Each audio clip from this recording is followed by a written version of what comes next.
Oh, how the turntables have turned tables on Johnny Somali. Ramzi Khalid Ismail is looking at one of those tiny little South Korean cells and having to reckon with spending a lot of quality time in there over the next few years, because he's finally coming to the realization that several other people have, that he's not getting out of this one this time, okay? Rather aggressive prosecution coupled with his crimes being confirmed by his own documented evidence is all over the internet. And of course, after the authorities have seized his telephone and several other devices, times are running out, okay? That March court date seems to be sneaking up on him very, very quickly. But let's refresh our memory here. Let's actually get up to date with the goings-on right before Christmas, as I'm going to be spending a lot of time with my family, something that Johnny's not going to be doing for a very, very long time. Somali very afraid he'll face even more jail time after police took his phone. Oh no! Controversial streamer Johnny Somali is very afraid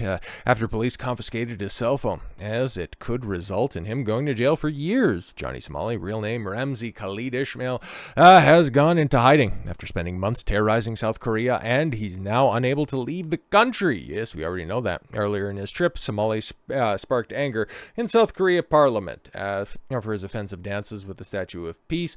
The content creator is currently awaiting trial in March for obstruction of business due to his chaotic stream inside a 7-Eleven, and there could be many more charges incoming, according to YouTube lawyer Legal Mindset. Which, just as a bit of an aside here, thoughts and prayers go out to Andrew, because recently, one of his good friends, Jeff, Legal Vices, tragically passed away. I had a couple of interactions with Jeff. Hell of a good guy. Very tragic news to hear, and I know that those guys were real close, good friends and all that stuff. So thoughts and prayers out there, man. Like that's tragic, especially this time of year, but in general, just to see like a really, really solid dude go out like that, that's tough. That's tough. But yes, Andrew Legal Mindset basically on top of this from the hop, breaking all the news before everybody else can get to it, like Dexerto finally coming to the conclusion that Somali is extremely fearful because of what the authorities may have found when they seized his phone and other broadcasting equipment. Yes. Back in November, Somali was accused of allegedly using AI to create deepfakes of him kissing Korean streamer Bong Bong and bragged about having a girlfriend in Korea. Deepfakes are extremely serious crime. In September, the country passed a bill punishing anyone who possesses explicit deepfakes of other individuals, up to 7 years of jail time and a fine of around 22,000 United States dollars. In December of 2024, Legal Mindset, who has been closely following the Somali case, revealed that the streamer is very afraid of these charges ever since the cops took his phone. Even if Somali were to claim that they were created by people in his Discord that he didn't make himself, it doesn't remove him from liability. It can actually make things even worse. Because he went out and broadcasted them to a wider audience, it's very bad. Possession alone is a crime. If he broadcast it or distribute it, it makes it even worse. Legal Mindset believes that Somali will not only be charged with deepfake crimes, but offenses could be the silver bullet that gets him.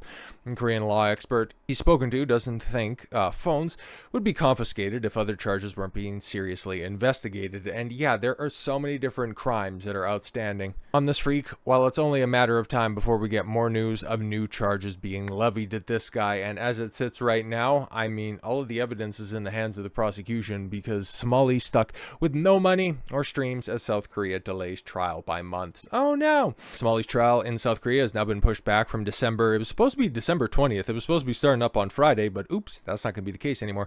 To March 7th. Oh, 2 days before my birthday. Oh, this is going to be so great.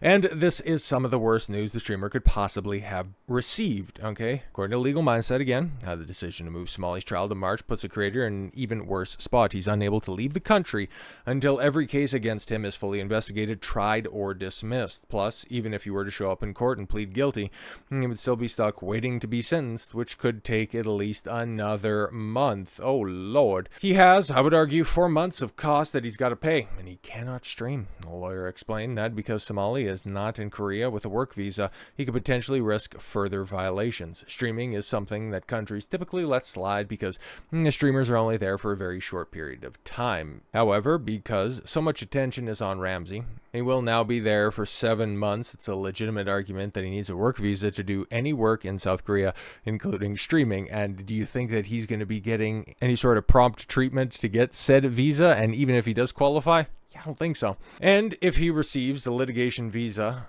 in Korea, now which will likely for a period of his trial is longer than the term of the visa waiver as an American, it expressly prohibits any working. Oopsie daisy. Right now, Somali could be in a massive financial hole, considering his legal mindset noted in his latest video. He has no money and very few friends. Yeah, because he's been an asshole the entire time that he's been out there in Asia, in Japan, where he lied his way out of court and out of accountability for his legal discretions there. You don't think that that evidence is going to be used in court? Just saying, it's a very similar set of circumstances, so why wouldn't it be used against him this time around? The trial being moved to March could also mean the authorities will have time to investigate other crimes and charge him. South Korea also rotates judges and prosecutors in the spring, so the trial could, also have been made to prevent having a new judge take over midway through the trial. In any case, the trial date changed. Legal Mindset says it effectively forces Ishmael into prison until mid-2025, as he has no money and is unable to go anywhere without people recognizing him.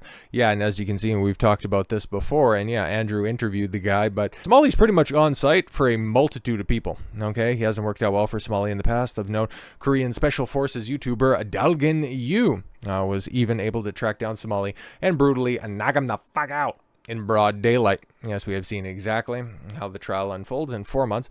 What other charges could be added? Thus far, he's been accused of violating anti-terrorism laws, threatening to do certain things to a female streamer, and that's right there. The clip is right out there. I think Andrew retweeted it and stuff like that. So yeah, it's really tough to say it was just a joke, bro, when in reality, yeah, he was very explicit about what he wanted to do. Drug use, creating AI deepfakes of other creators, violating the Railroad Act, and spreading North Korean propaganda. Yeah, all of those together amounts to the better part of, or maybe even more than 2 decades in the clink. He's facing serious time with some of his alleged crimes, carrying penalties of up to 10 years in jail. Yeah, the drug use, and yeah, the deepfake is 7 years. It's like, you've got quite a litany of charges against you, you idiot. Somali may seriously regret ever stepping foot in South Korea, yes, because he might never, ever be allowed to leave. And to be honest, can't say that I feel bad for the guy. It's not like, he ended up unknowingly break some covert weird laws, just running afoul of some lesser known traditional customs. No. He went out of his way to be an asshole. I mean, just look at those lists of accusations against him, most of which, yeah, there's video documented evidence of him doing all of this stuff. Broadcasting it to the world wasn't exactly the smartest thing to do. If you're going to do illegal things, not that I would ever condone this, don't broadcast it, because guess what? You might try to forget, but the internet doesn't. That evidence is going to be out there forever, especially when you're doing something so just needlessly stupid as that, and you've already got a reputation, right? Because out in Japan, he specifically lied to the judge saying, oh, I wasn't getting paid for my streams, I didn't know how all of those little notifications were going off or anything like that. I couldn't do anything to stop any of that stuff. That's why I was causing such a big fuss. And then later, within a couple of weeks, would go on a live stream, somebody else's stream, and go, yeah, I lied directly to the judge in order to get out of repercussions for my poor decision making. Why on earth would you give this guy the benefit of the doubt? So yeah, if the prosecution is going through all of this evidence, the hours of evidence that he has provided against himself, hilarious, right? There's a reason why this needed to be delayed a couple of months. Perhaps it could be a fairly lengthy trial. Perhaps it could be fairly in-depth investigation, and perhaps this will send that message to the greater world that if you're going to come over to one of these strong cultures, Japan, South Korea, places where they don't necessarily play by the same Western rules, you are not welcome here. You can come and visit as long as you're going to adhere to our rules and our customs. But if you're going to act like this asshole, be ready to face repercussions, either through the courts or a little bit of street justice if you're acting specifically nasty. So with all that said, thank you all very much for the gift of your time. I've been Don Consuelo. I want you to follow your gut and get after it. Take care, everyone.